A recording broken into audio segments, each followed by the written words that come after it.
Hello everyone, Vic here with another video. Today we're talking Halloween. We're talking, can we fit Loomis into the other timelines?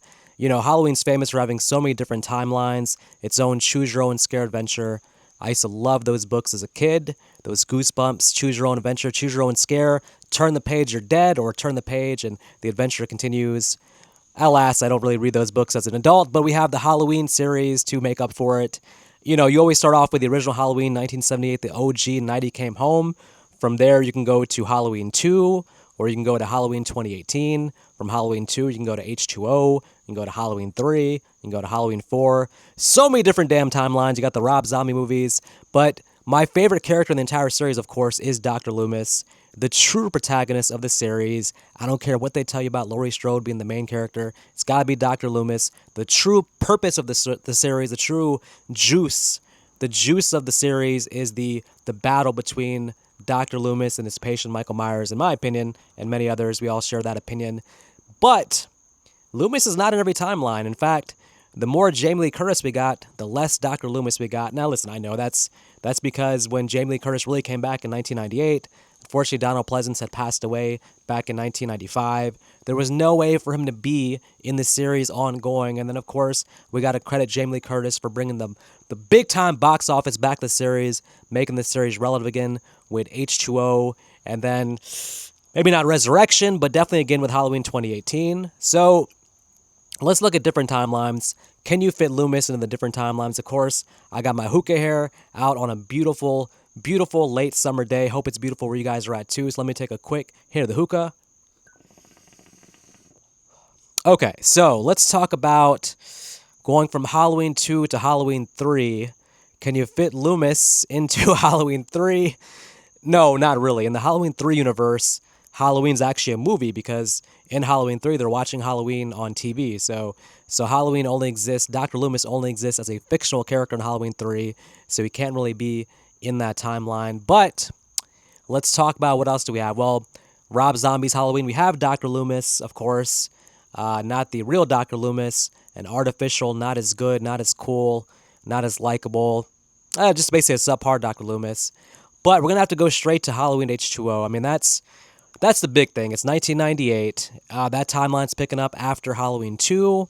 So as a trilogy, Halloween, Halloween 2, and H2O, if you look at it as a trilogy, then there's three primary characters in that trilogy. If you watch them three movies back to back, you have, of course, Michael Myers, Laurie Strode, and Dr. Loomis. Those are your three characters, your three main characters of the Halloween, Halloween 2, H2O trilogy.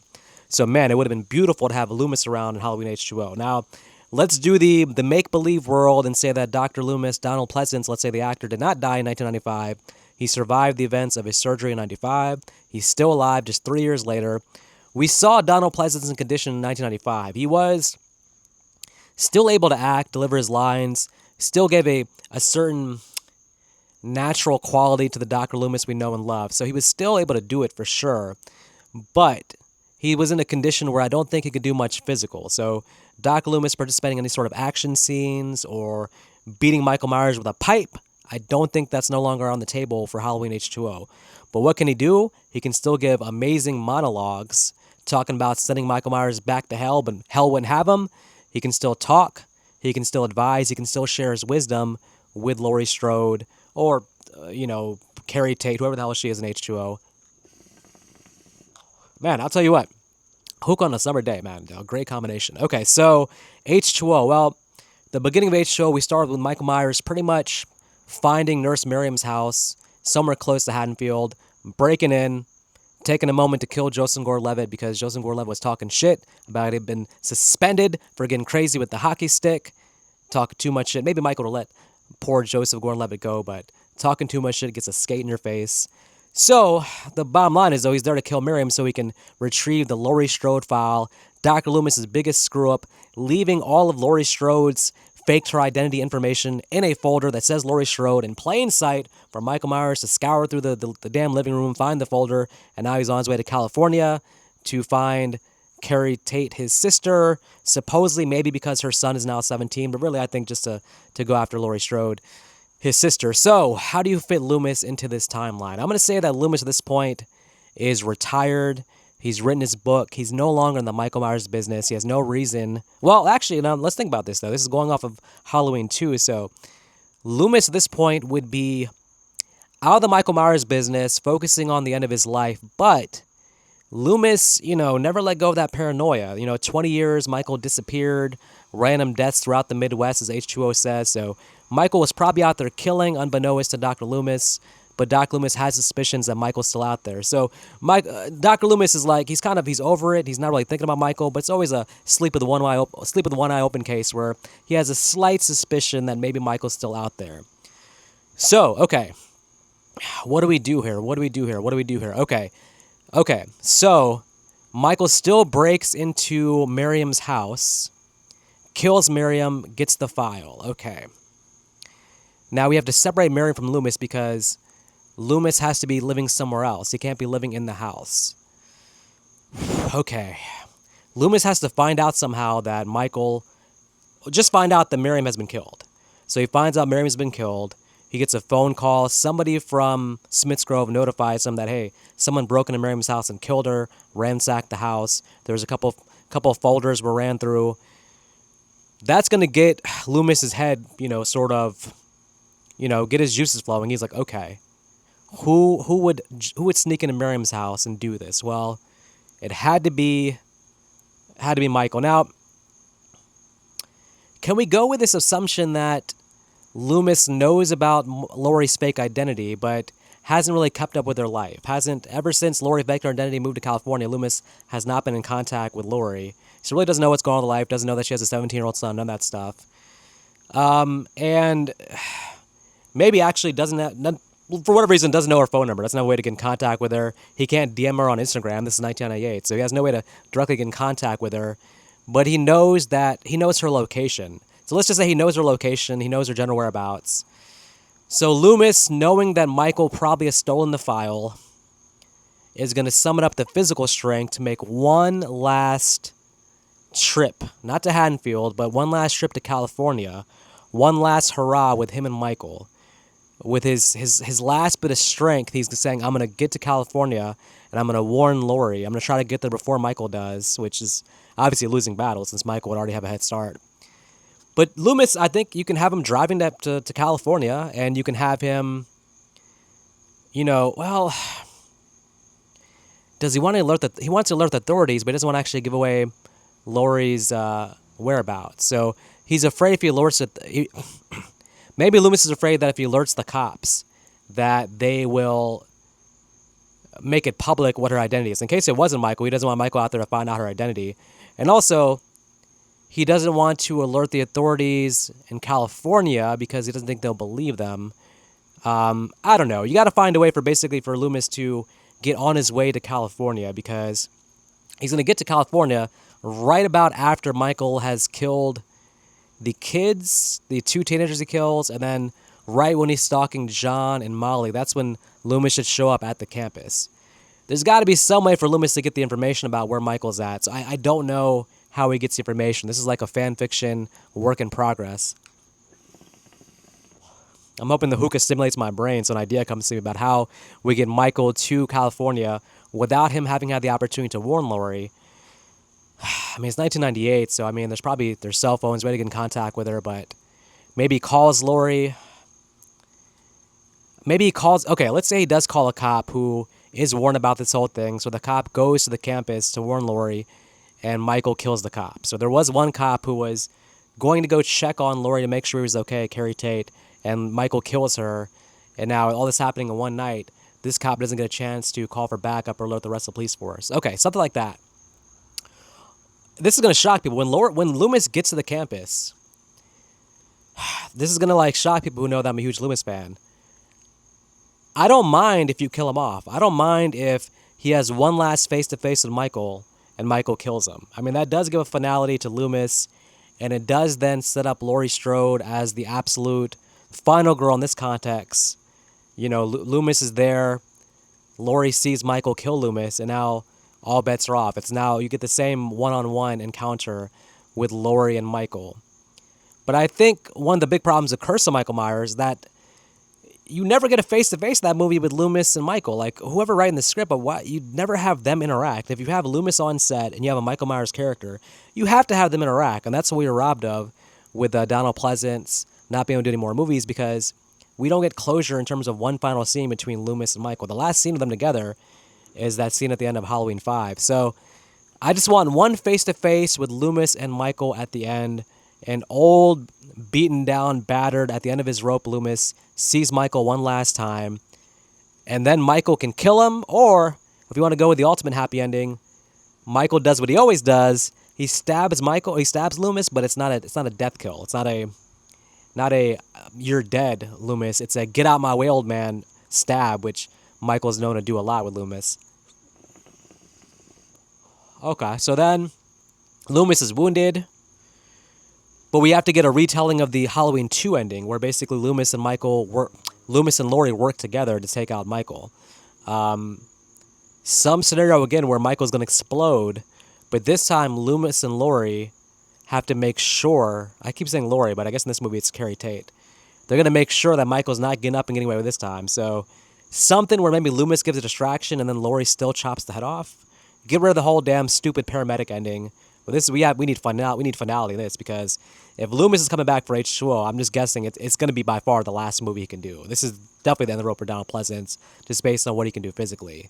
So having them team up against Michael one last time, think about how amazing H2O would be. Now if you watch Halloween, Halloween 2, and H2O together as a trilogy, oh my god.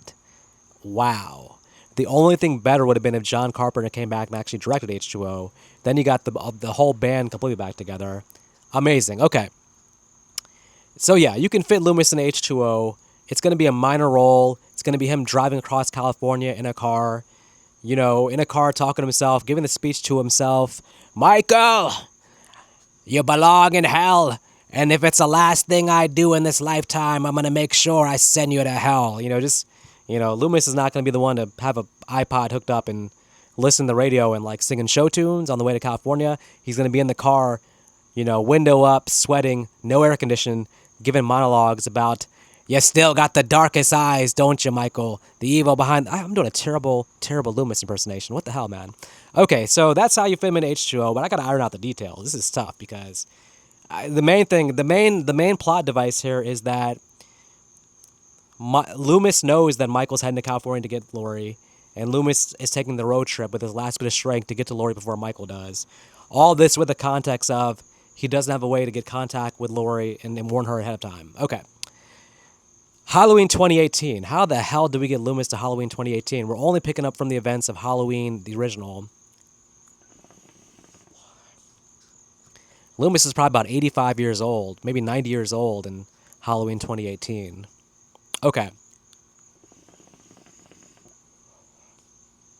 Very simple. We're going to do similar to how Val Kilmer was in the new Top Gun movie. We're going to do a one-scene cameo with Loomis in Halloween 2018. We're going to have, after Michael breaks out of the whole bus thing, on his way back to Haddonfield, Laurie knows that Michael escaped. First thing she does is she goes to see her family. To warn them, of course. Tries to warn her daughter. Daughter's not hearing it. The stepson is like, put that gun down. So just warns her family is the first thing. But the next act, during the day, she's going to visit the local hospital. And in the hospital will be Dr. Loomis. Dr. Loomis is confided to the hospital. Or, no, even better. Dr. Loomis at his house in Haddonfield. Confined to his bed, can't get out of bed, can barely speak.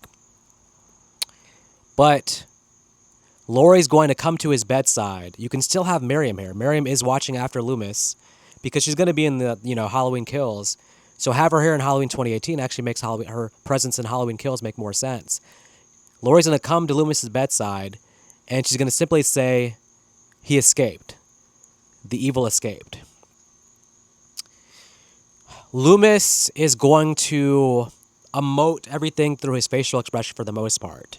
Maybe one tear rolls down his eye, maybe a look of shock, or you play it like the original Halloween where Donald Pleasance plays it like shock. Like after he shot Michael 6 times, he went over the balcony to see if Michael was there. Michael wasn't there. He played it 2 ways. He played it, I can play this as I'm shocked, or I can play this as I knew this would happen.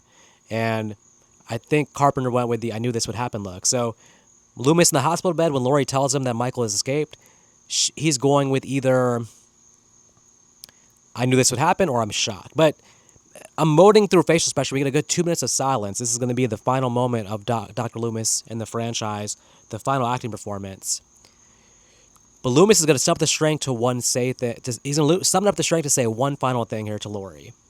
Laurie's going to lean in and listen close. Loomis is going to take a deep breath and say this final line. He's going to say, "You have to finish what we started." Okay, maybe not that exact line, but that's the most badass final thing Loomis can say, to where Laurie nods and then leaves the hospital. Now we just continue on with the events of Halloween 2018, but she got the final thing from Loomis, "You have to finish what we started."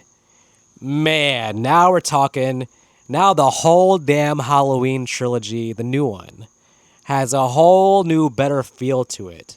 That Laurie and Loomis, the last 40 years, them together. Some of Laurie's paranoia the last 4 years is that occasionally she would go visit Loomis, and Loomis would tell her, "He's still out there. Never forget he's still out there." Now the paranoia of 40 years makes sense, because it's not just her with her own internal dialogue. She's actually occasionally getting Loomis in her ear, telling her, "Don't let your guard down. He's still out there." Now Laurie's mind state in Halloween 2018 makes more sense, and now we connect it to Halloween 1 in a much better fashion. Now we have the presence of Dr. Loomis in Halloween 2018, and Miriam's there too, so now her presence in Halloween Kills makes a lot more damn sense. Okay, again, these are all just kind of generalized off the top, smoking my hookah, brain cloudy with hookah smoke, trying to come up with a way to fit Loomis in the different timelines. If you have your suggestions, your thoughts in the comments, please let me know. Just leave a comment in general, because the YouTube algorithm apparently loves when people leave comments. So we're growing the channel. We're coming on to Halloween. October is going to be a lot more Halloween content. But we can all probably agree as Halloween fans that every timeline would be better with the presence of Dr. Loomis. He would enhance every single timeline, no question. The H2O timeline, the 2018 timeline. More Loomis is never a bad thing. And I think there's a way to do it. I got to sit down and write this out, though, like an outline. But my writer brain is curious how they would do it. But this is the best I can come up with given the current format of 2018 and H2O. So let me know what you guys think. And, of course, hit the like button, thumbs up, hit the subscribe. And now I'm going to get back to smoking way much more hookah than I should. Until next time, you guys take care.